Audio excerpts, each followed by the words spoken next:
Okay, so we have this data. There's the multiple product sales data for the 2021, and we have to create a simple dashboard from this data. So first, we will create a simple sales dashboard by using the sales data. So first, we have to draw a graph of a sales by city wise, and it's a pivot table and line chart, then product wise sales pivot table and clustered bar chart, and then a sales by reps wise pivot table and its stack bar chart. And then we will create a sales by category wise pivot chart and pie chart. And last we will create a month wise pivot table and cluster bar chart. So first first we will create a product pivot table, then sales representative pivot table, then category pivot table, and then month-wise pivot table and city-wise pivot table. So here are our data. So first we will check if there is any blanks in our data. So first we will remove the data, and then uh, we will proceed for pivot table. Okay, so पहले हम check करेंगे कि इस data में कोई blanks तो नहीं है। तो इसके लिए आप किसी भी कॉलम पे क्लिक करें और चेक करें कि कोई ब्लैंक नहीं है, क्योंकि अगर हम ब्लैंक रोज या कॉलम्स वगैरह रहेंगी तो इससे इफेक्ट पड़ सकता है पिवट टेबल पे, वैल्यूज़ पे या चार्ट्स पे। तो मैं डेट के कॉलम में चेक करता हूँ, तो यहाँ पे कोई भी वो नहीं है, ब्लैंक्स नहीं है। तो यह डेट है जो अनफॉर्मेटेड है। सो लेट्स सपोज मैं इसको थोड़ा फॉर्मेटेड करता हूँ। So we will go back to the last. तो यहाँ पे एक डेट है, तो मैं इसको फिल कर देता हूँ कि ये हो गया। देन वी फिर किसी भी सेल में क्लिक करें, इंसर्ट पे आ जाए, यहाँ पे पिवट टेबल पे क्लिक करें और एक पिवट टेबल क्रिएट करें। ओके, ये हो गया और ये हमारा रहा। इसको रीनेम करते हैं एज अ पिवट टेबल। ये पिवट टेबल रहा हमारा। ओके, सो फर्स्ट हम बनाएंगे प्रोडक्ट पिवट टेबल। तो उसके लिए यहाँ पे आना है पिवट टेबल फील्ड में, और प्रोडक्ट को जो है सेलेक्ट करना है और यह लाना है रो में, और उसके बाद अमाउंट पे सेलेक्ट करना है, अमाउंट को यह लाना है वैल्यूज पे। ये हो गया। इसको फिर इस पिवट टेबल को ओवरऑल सेलेक्ट करना है, कंट्रोल सी के साथ कॉपी करके यह पेस्ट करना है। ये हो गया।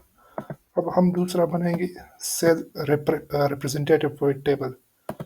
तो इसके लिए ज़रूरी है कि हम प्रोडक्ट को अनचेक करके सेल्स रेप्स पे सेलेक्ट करें।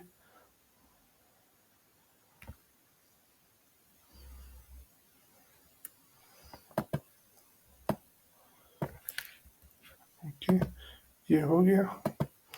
फिर इसको कॉपी करो, यहाँ पे पेस्ट करो।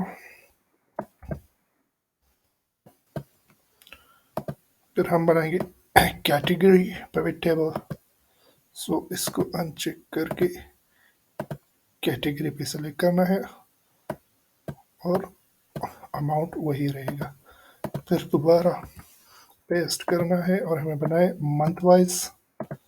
सो इसको अनचेक करके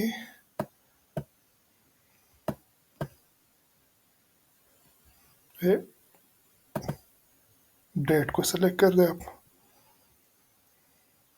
और हमें सिर्फ मंथ्स चाहिए, डेट्स नहीं चाहिए। तो डेट की फीड को यह है यहाँ से रिमूव कर दे। ये हो गया।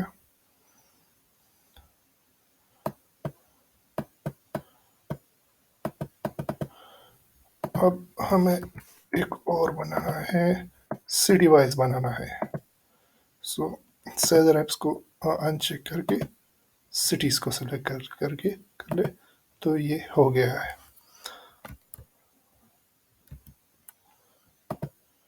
ये अब हमें एक तीसरा शीट बनाना है, और ये हमारा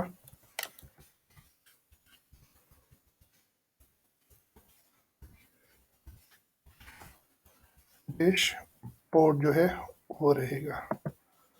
तो उसके लिए सबसे पहले यहाँ पे आना है व्यू पे।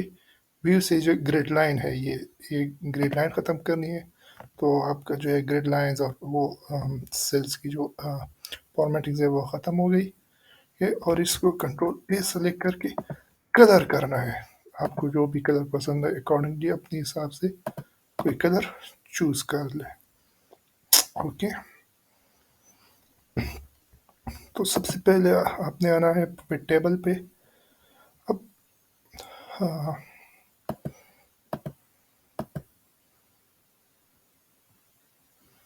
ओके, हमारे पास जो फर्स्ट डेटा है वो क्या रही है, कौन सा रह गया, कैटेगरी मंथ्स हो गई।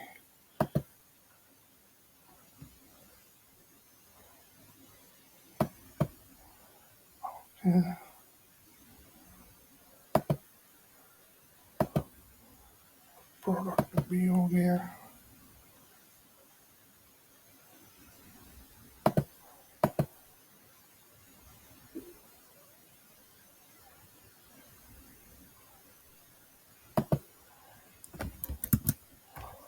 हमने प्रोडक्ट वाइज नहीं बनाई है, यहाँ पे प्रोवेटेबल एक और बनाते हैं। कोई भी कॉपी कर ले, ड्रॉ सही, और यहाँ पे पेस्ट कर ले। यहाँ प्रोवेटेबल प्रोवेटेबल एनालाइज फीड सेलेक्ट कर ले, और जी को